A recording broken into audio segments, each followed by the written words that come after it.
Hi. So today we're going to be climbing at Bilbins Cave.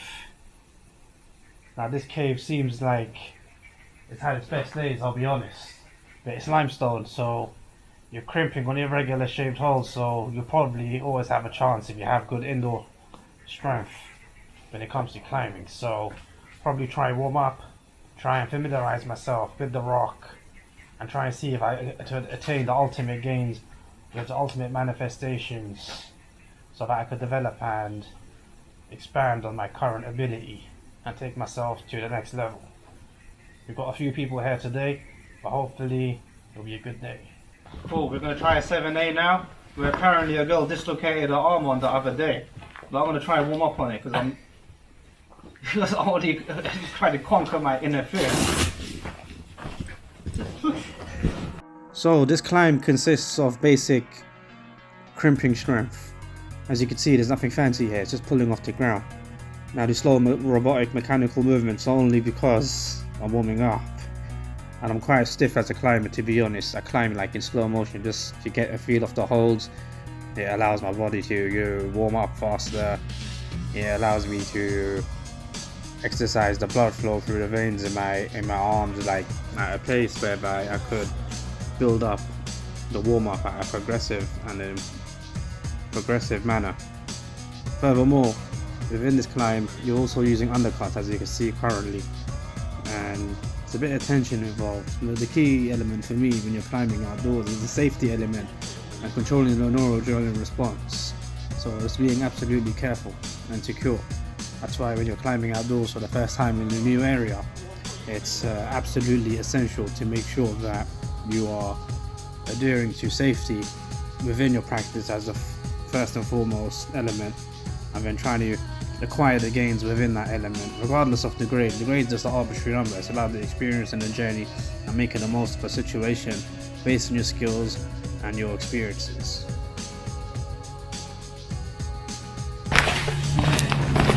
So yeah, man, I warmed up. Flashed it too, fam.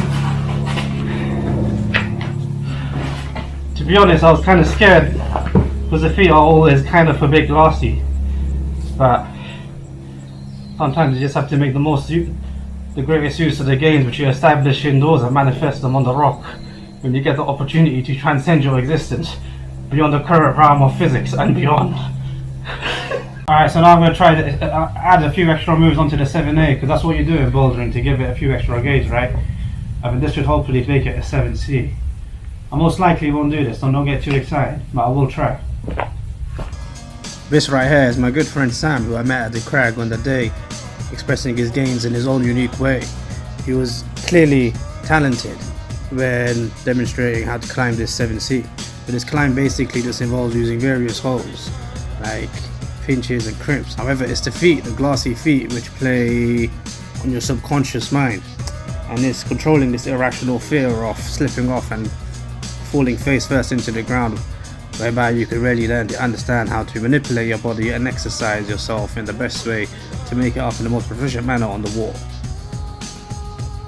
This is my good friend Casey. He's still developing in his journey, and before you know it, he'll be great. Yeah, as everything in life, patience is the most important element to acquire the gains. Now onto me, I'm trying the same problem here. I think it was a 7A plus, I don't actually remember. But either way, it's a quite basic pulling problem as well.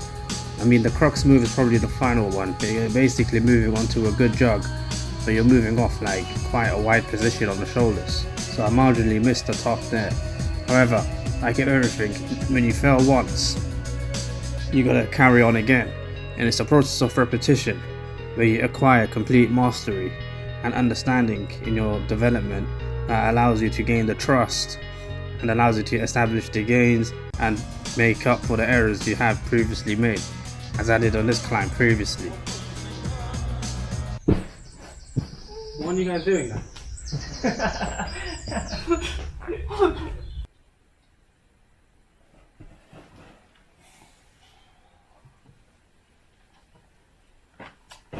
Oh, keep my heel there, bruv. How'd you do that? Magic. My heel doesn't stay there at all. I just managed to use my shoes. Oh, your shoes are good, man. The heel looks okay. Like, yeah, these shoes are reliable. They're good shoes, yeah, man. How'd you stop your heel from slipping? With the right foot, there's a. If you put the foot like on this bit here, and then I kind of drop the knee a little bit to come into the match, and then that helps you just kind of squeeze my feet a bit. You put it in, okay, you can press underneath here. Here. Ah. And then you can like roll the toe in there inside.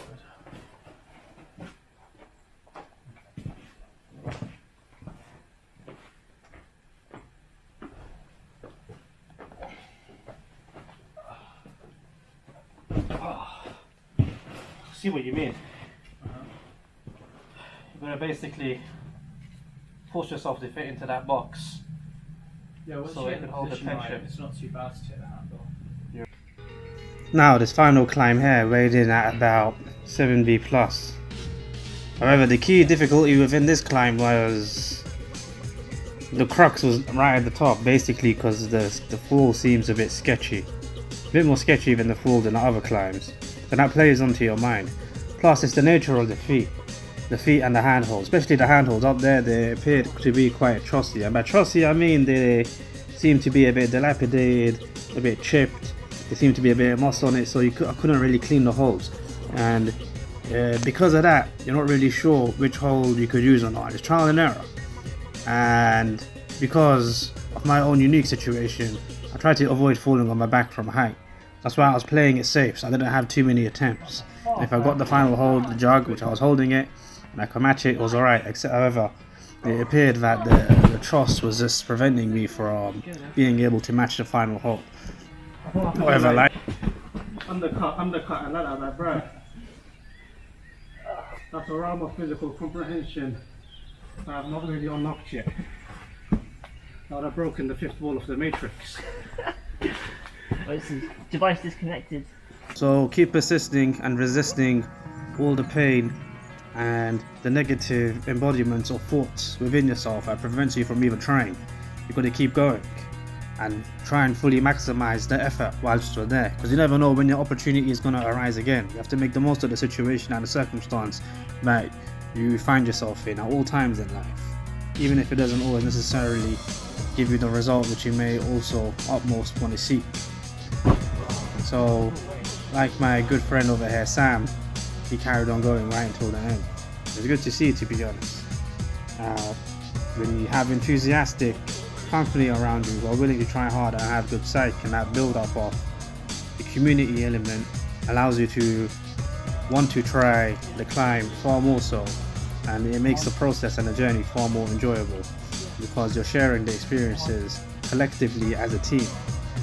Therefore it's always necessary to never think you're alone.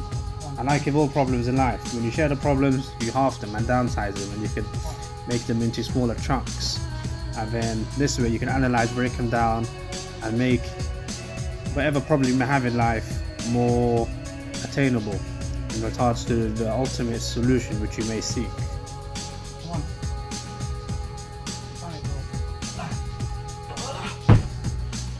Okay, today's video summing up today's session at Bilbins. Rough day in the office. The temperature is feeling right now like they're hovering about 25 degrees and direct sunlight. You're pulling on these micro sort of crimps at about 70 degrees, trying to crank out 2 move AAs, fam. Think about it. Going there for the first time. So you have it's like percentage play. How many attempts are you actually going to have at that thing? So we did mileage, did some other sevens, easy sevens in the area. Built understanding of the area, but in terms of wanting to come back, maybe one day. More so with a plan next time.